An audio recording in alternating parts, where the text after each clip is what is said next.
En estos 15 minutos que tengo, más que un seminario, quisiera hacer una reflexión con todos ustedes. Primero, felicitar al Senado de Chile en su 10º aniversario de organización de este Congreso Futuro. Y el tema de la reflexión se titula "La ciencia no es cara, cara es la ignorancia". Creo que es muy atinado el lema de este 10º Congreso de Futuro, habitar la incertidumbre, porque durante el 2020 y lo que va del 2021 nos sumimos todos en una gran ola que nos arrasó, nos revolcó y nos hizo entrar en una incertidumbre nunca antes vista, creo yo, en los últimos, 100 años. Por supuesto, esta incertidumbre que nos produjo mucha angustia se debió a la aparición de una pandemia en nuestro planeta. Todo empezó a fines de 19, muy a fines de 19, principio del 2020, cuando empezamos a escuchar en las noticias sobre una ciudad llamada Wuhan, que quedaba en China, a la que la mayoría de nosotros muy probablemente no conocíamos. Escuchamos que ahí en Wuhan, en el mercado, había aparecido una enfermedad producida por un virus, que en ese momento conocimos que era un coronavirus, que había saltado de murciélagos al hombre, pero lo veíamos muy lejano a principios de 2020. Tan lejano que seguíamos viendo las noticias y vimos cómo en China, Wuhan se aislaba, se declaraba estado de sitio, entró totalmente en cuarentena, la población fue completamente aislada y debido a la cantidad de afectados, el gobierno de China tuvo que improvisar y construir en tiempo récord hospitales para atender a la cantidad a cientos de miles de enfermos que caían con esta enfermedad. Y aún así, a principios de 2020, en Occidente, lo veíamos como algo lejano y que no nos iba a llegar. Es más, el Ministerio de Salud de la Argentina decía que iba a tardar mucho en llegar a la Argentina. Y sin embargo, en poco tiempo, ya a principios, en febrero, marzo, saltó el virus, llegó a Europa y vimos como Italia y España se desbordaba su sistema de salud y empezaban a haber muchos afectados.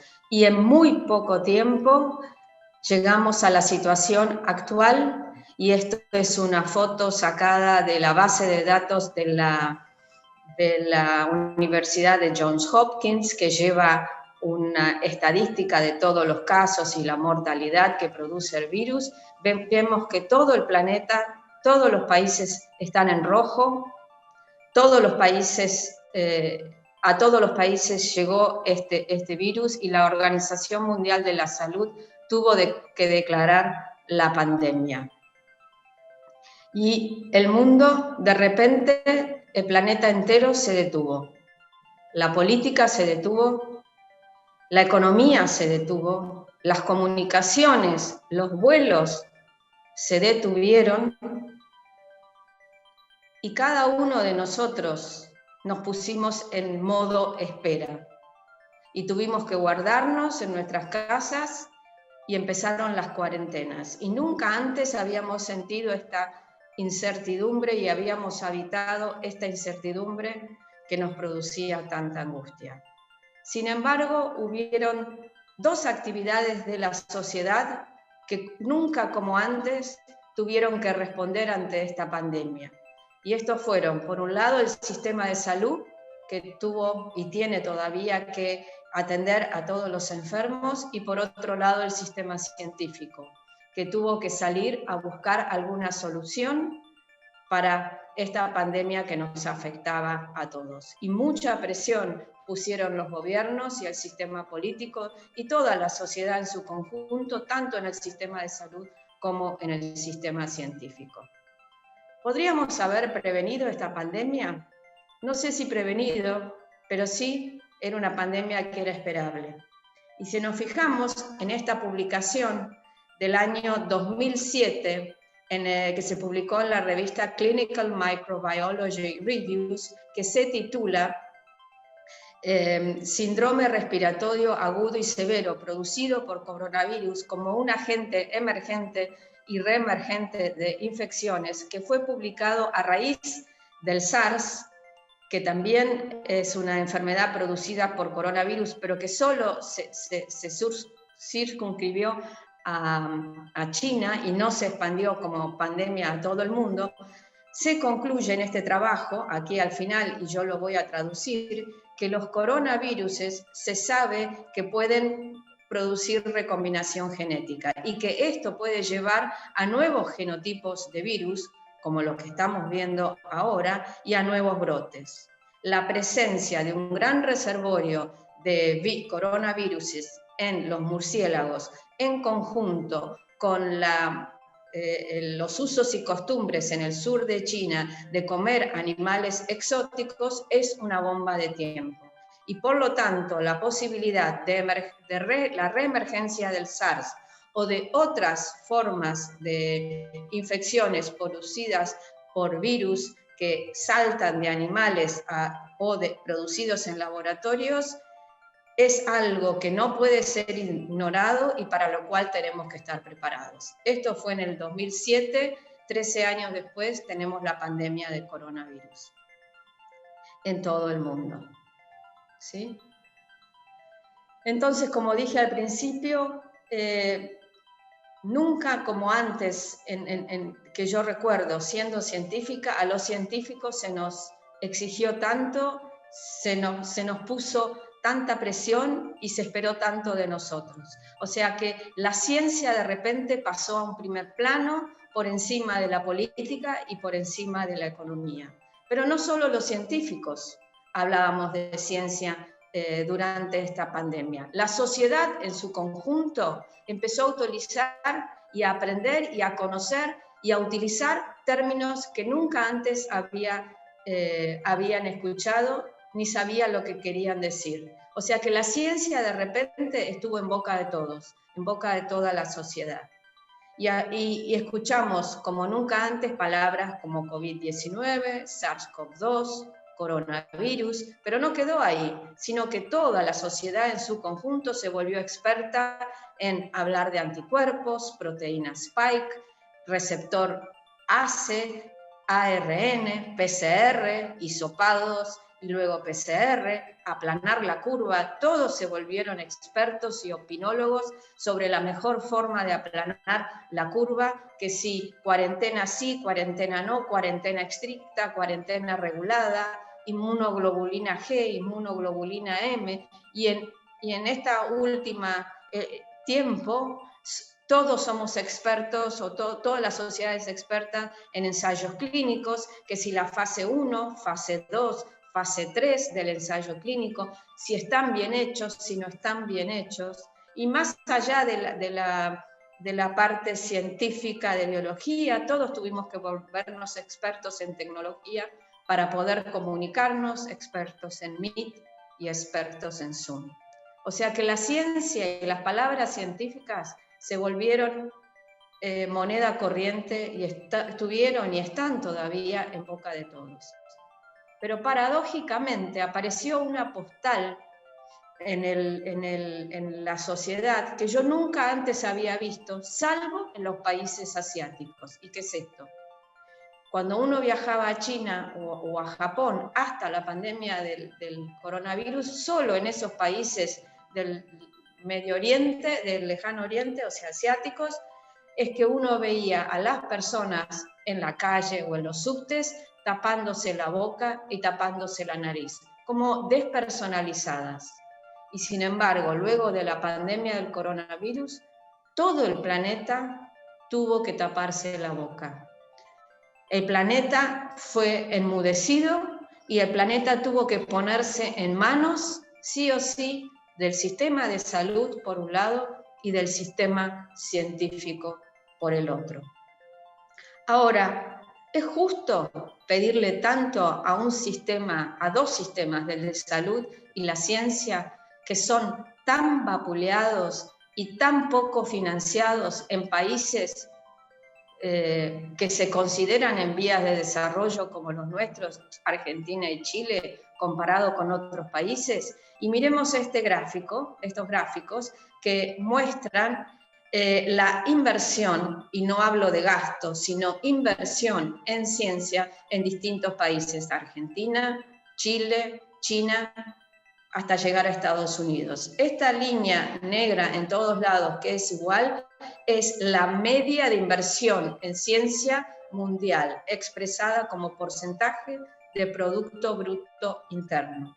Si nos fijamos en Argentina, el 0,5% del Producto Bruto Interno va a la ciencia, muy por debajo de la media mundial y muy por debajo de los países desarrollados y en vías de desarrollo. Chile, 0,3% en el año 2018. Comparémoslos como países con Israel, que 4,9%, Japón, 3,2%, Estados Unidos, 2,8%, Reino Unido, 1,7%, todos países desarrollados donde la inversión en ciencia supera el 2% y en algunos casos ampliamente el 2% del Producto Bruto Interno. Y en países que decidieron entrar en la vía de desarrollo, por ejemplo, Corea, que desde el año 2000 al 2019 sostenidamente aumenta su inversión en ciencia y tecnología hasta llegar al 4%, y China, la República China, que pasa de un valor muy parecido a la inversión en ciencia en Chile y en Argentina, pero empieza a subir su inversión sostenidamente hasta el 2%. Entonces, nuevamente mi pregunta, ¿podemos exigirle a un sistema científico desfinanciado por años, como es el argentino y el chileno, que respondan tanto en una pandemia cuando la inversión en ciencia es tan baja? Aunque no sea justo y aunque la inversión ha sido sostenidamente baja, el sistema científico, el cual yo conozco, que es el argentino, respondió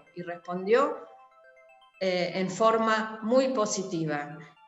Apenas comenzó la pandemia, se declaró la pandemia en marzo, el Ministerio de Ciencia y Tecnología e Innovación Productiva en la Argentina conformó la unidad llamada Coronavirus COVID-19, en la cual se convocó a una gran cantidad de excelentes científicos nacionales del país a esta unidad y se les dio dinero como para poder desarrollar tanto tratamientos como distintos proyectos para poder paliar esta pandemia. Y quisiera nombrar 4 proyectos que llegaron a un fin muy importante en nuestro país.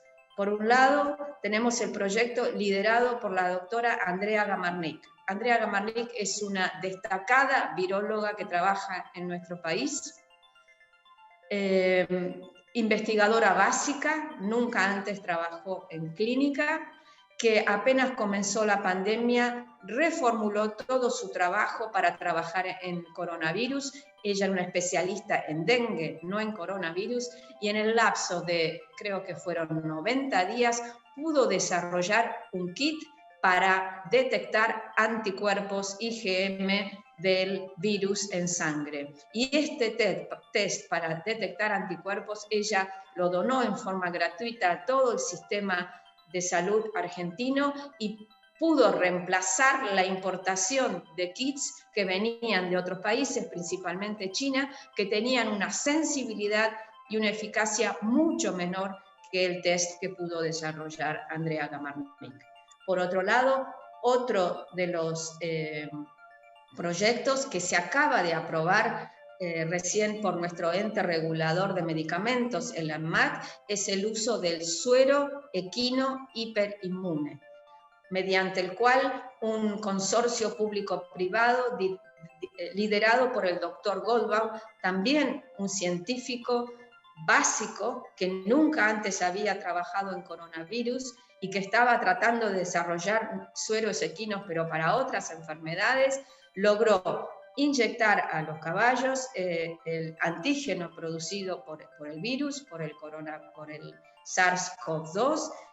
Los caballos producen una cantidad de anticuerpos muy importante y pudieron demostrar mediante ensayos clínicos que la introducción de plasma de estos caballos hiperinmunos en pacientes con coronavirus en los primeros días de la enfermedad, creo que hasta el día 1, 2 y 3, lograban disminuir el curso severo de la enfermedad y la mortalidad en los pacientes. Entonces, se logró desarrollar un kit de diagnóstico y un tratamiento para el COVID-19. Y por otro lado, otros dos ensayos clínicos importantes que salieron de nuestro sistema científico sanitario fue sobre el uso del plasma de convalecientes en pacientes con COVID-19. Ustedes saben que el plasma de convalecientes se utilizó en muchos lugares del mundo sin una base científica.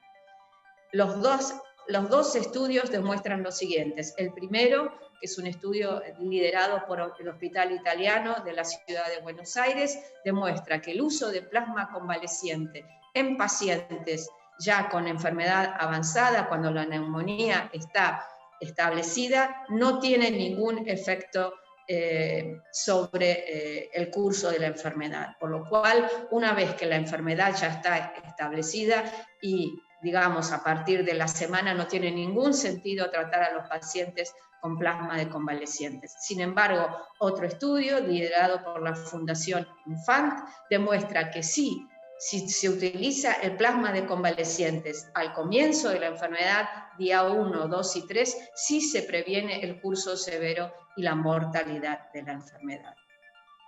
Por lo tanto, hubieron por lo menos cuatro estudios muy importantes que salieron de esta unidad de coronavirus COVID-19 Argentina en tiempo récord, aún en un país donde la inversión en ciencia es baja. Ahora, ¿es esta la única pandemia a la cual se enfrentó el mundo? ¿Y cuál es la diferencia con otras pandemias? No, por supuesto que no es la única pandemia. Desde tiempos muy tempranos, en el año 500, desde la peste de Justiniano, pasando por la peste negra, la viruela, la gripe española, la gripe asiática, la gripe de Hong Kong, el VIH-Sida y la gripe porcina. Sin embargo, creo que nunca antes, en tiempo récord, se dio una solución por parte del sistema de salud y sistema científico a la pandemia como antes. Y en tiempo récord, ya en un año, se logró el desarrollo de vacunas. Si se fijan, hay 160 al día de hoy, y quizás me quedo corta, 166 vacunas en ensayos preclínicos, 56 en ensayos clínicos, 14 en fase 3, y ya la FDA y la EMA han aprobado 2 vacunas para su uso en emergencia.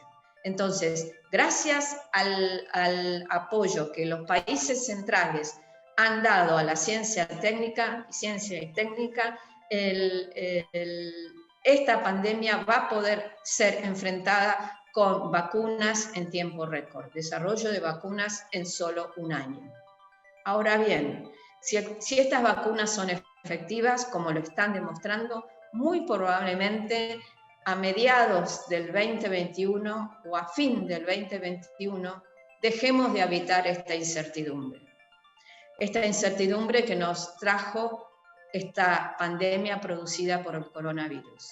Y por supuesto, cada uno de nosotros muy probablemente vuelva a nuestra anterior normalidad, a nuestra vida normal, y muy probablemente los gobiernos vuelvan a tener sus prioridades de siempre, que van a ser la política y la economía, y en países como los nuestros, y principalmente en Argentina, donde el índice de pobreza supera ampliamente el 40%, muy probablemente la pobreza sea más importante, o combatir la pobreza sea más importante que apoyar la ciencia, lo cual considero que tendrían que ir por carriles diferentes. Entonces, ¿la ciencia dejará de estar en boca de todos o seguirá estando en boca de todos? Y nosotros los científicos necesitamos que la ciencia siga en boca de todos y que la sociedad en su conjunto presione para que se apoye la ciencia. Y es la única forma que la presión social es la única forma que despierta a los gobiernos para invertir en ciencia. ¿Y por qué necesitamos seguir apoyando en ciencia? Y miremos estos datos. En el pasado, la ciencia era una herramienta para obtener tecnologías que resolvieran los desafíos impuestos por la naturaleza. Por ejemplo, necesitamos cultivar la tierra, para lo cual tener mejores cultivares necesitamos maquinarias agrícolas. Y más adelante necesitamos nuevas semillas resistentes a sequías y resistentes a virus. Por lo tanto, todo este desarrollo a lo largo de tantos años hizo que hoy vivamos en un mundo con un avance tecnológico exponencial. Tenemos por delante grandes desafíos y problemáticas generadas por esta misma tecnología y ciencia que hemos desarrollado. Por ejemplo, cambio climático. Por ejemplo, abastecimiento energético. Industria 4.0. Población mundial envejecida. Posible resistencia generalizada a antibióticos y la aparición de nuevas pandemias derivados de los cambios ecológicos que nosotros mismos hemos generado. Por lo tanto, las soluciones dependerán indudablemente de nuevos avances científicos y estos avances científicos en desarrollos y aplicaciones tecnológicas. Por lo tanto, la ciencia tiene que seguir estando en boca de todos y gracias a que la ciencia sigue en boca de todos, quizás poca inversión en ciencia, tanto en países como la Argentina y Chile, esa presión haga que la inversión en ciencia sea mayor y estemos mejor preparados para cualquier eventualidad que y cualquier otra incertidumbre que nos toque vivir. Y quiero terminar con una reflexión de nuestro premio Nobel en Medicina y Fisiología, el doctor Bernardo Husay, en el año 67, el cual decía: la disyuntiva es clara. O bien se cultiva la ciencia, la técnica y la investigación, y el país es próspero, poderoso y adelanta, o no se la practica debidamente y el país se estanca y retrocede. Vive en la pobreza y la mediocridad. Los países ricos lo son porque dedican dinero al desarrollo científico-tecnológico, y los países pobres lo siguen siendo si no lo hacen.